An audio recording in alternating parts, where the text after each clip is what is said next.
It was a cold November night when I first saw it, a lone telephone booth standing at the edge of an abandoned gas station. I had walked this street 100 times before, but I had never noticed the booth. It looked ancient, with cracked glass and rusted metal, the kind of thing that should have been removed years ago. But as I passed by, the phone inside rang. A loud, piercing sound that shattered the silence of the empty street. I hesitated. Who would even be calling? These things didn't work anymore, right? But something about it pulled me in. Maybe it was curiosity. Maybe it was something else. Against my better judgment, I stepped inside and picked up the receiver. "Hello?" My voice came out shaky. For a moment, there was silence. Then a voice, low, raspy, almost amused. "Why did you answer?" A cold shiver ran down my spine. "Who is this?" I asked, gripping the receiver tightly. The man on the other end chuckled, the sound slow and deliberate, like he was savoring my fear. "I see you." I spun around, scanning the empty street. Nothing. No cars, no people, just me and the telephone booth. My throat felt dry. "This isn't funny," I said, trying to sound firm, but my voice cracked slightly. The voice on the other end whispered, "Don't turn around." I slammed the receiver back onto the hook and stepped out of the booth, my heart hammering. The street was dead silent. I told myself it was just some prank, some idiot messing with me. But as I hurried away, my phone buzzed in my pocket. I pulled it out and felt my stomach drop. Unknown number. "Why are you walking faster?" My breath caught in my throat. I looked around frantically, my hands trembling as I typed back. "Who is this?" No response. Instead, I saw something that made my blood run cold. Back at the telephone booth, the receiver was hanging off the hook, swinging slightly. Someone had been there. Someone was watching me. That night, I locked my doors and windows, triple-checking them before going to bed.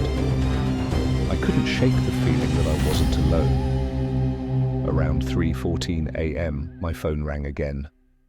The screen showed unknown caller. I didn't answer. I didn't move. After a few seconds, it stopped. I exhaled shakily, but before I could even put my phone down, a new message popped up. "Unknown. Check your closet." My skin crawled. My heart pounded against my ribs as I sat frozen, staring at the message. I wanted to ignore it, to pretend I never saw it. But my eyes drifted toward my bedroom closet. It was slightly open. Swallowing hard, I grabbed the baseball bat I kept beside my bed and walked toward it. I yanked the door open, bracing myself for nothing. The closet was empty, just my clothes and a pile of old shoes. My pulse slowed, and I let out a nervous laugh. "I'm losing my mind," I muttered. But just as I turned away, my phone buzzed again. "Unknown. Wrong closet." I froze. There was another closet, the one in the hallway, the one I never used. My breath came in short gasps as I turned my head toward it. The door was closed, but something was wrong. The edges of the door didn't quite meet. It was slightly ajar. With shaking hands, I reached for the handle. I hesitated for what felt like an eternity, then pulled it open in one swift motion. At first, I thought it was empty, but then I saw it. A phone receiver, identical to the one from the telephone booth, lying on the floor. I stumbled backward, my mind racing. How the hell did this get here? My stomach twisted into knots as realization hit me. This wasn't just a prank. Someone had been in my apartment. Someone had been inside. A soft sound made my blood turn to ice. It wasn't coming from my phone. It was coming from inside the apartment. A faint ringing. Slowly, I turned toward the bathroom door. The sound was coming from inside. My mouth went dry as I saw something that nearly stopped my heart. A shadow, standing behind the frosted glass door, motionless, waiting. The door handle twitched. I didn't think, I didn't breathe, I just ran. I bolted out of my apartment, down the stairs, and into the freezing night without looking back. I didn't stop running until I reached the nearest police station. When I told them what happened, they looked at me like I was crazy. They went back to my apartment, searched every inch, but there was nothing. No phone in the bathroom, no signs of forced entry, no messages on my phone, like it never happened. But I know what I saw, and the worst part? The next night, at exactly 3:14 a.m., my phone rang again. This time, it was coming from inside my new apartment. I stood frozen, staring at my phone as it vibrated in my hand. The same unknown number, the same eerie, deafening ring in the silent darkness of my new apartment. My breath hitched. This wasn't possible. I had moved to a new place, miles away. No one knew my address except my family and a few friends. I let the call go to voicemail, but as soon as it stopped, another text came through. Unknown. Nice new place, but you forgot to check the closet. A wave of nausea hit me. I glanced toward the only closet in my bedroom, closed just as I had left it. Or had I? My mind felt like a foggy mess, but one thing was clear: I wasn't alone. I grabbed the closest thing to a weapon I could find, a heavy metal lamp from my bedside table, and slowly approached the closet. My ears were ringing with the sound of my own pulse. My hands trembled as I gripped the handle, my breath coming in shallow gasps. With one swift motion, I yanked the door open, only to be met with my own reflection in the full-length mirror inside. Empty, nothing but my jackets and some shoeboxes.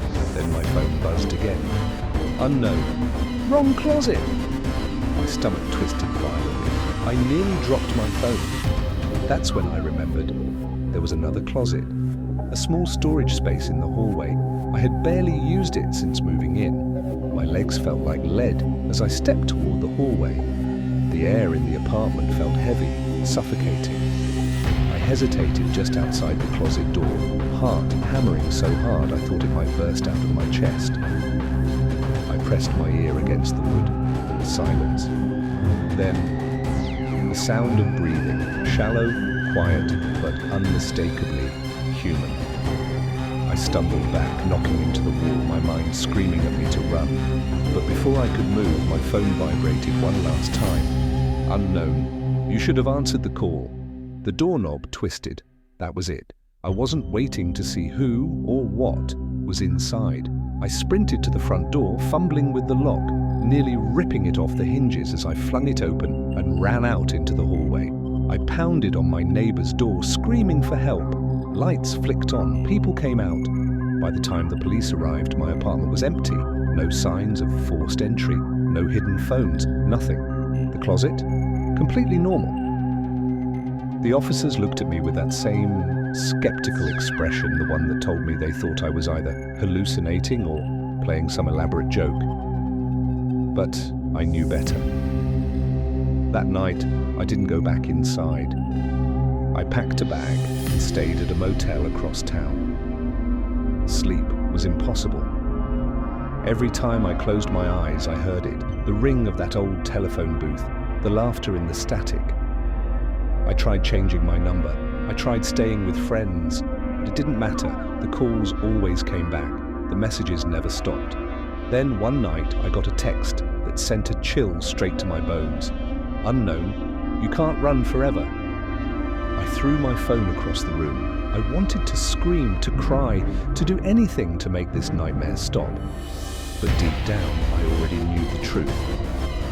This wasn't just a stalker. This wasn't just some twisted prank. This was something else. Something I had let in the moment I answered that phone. And now, no matter where I go, it will always know where to find me.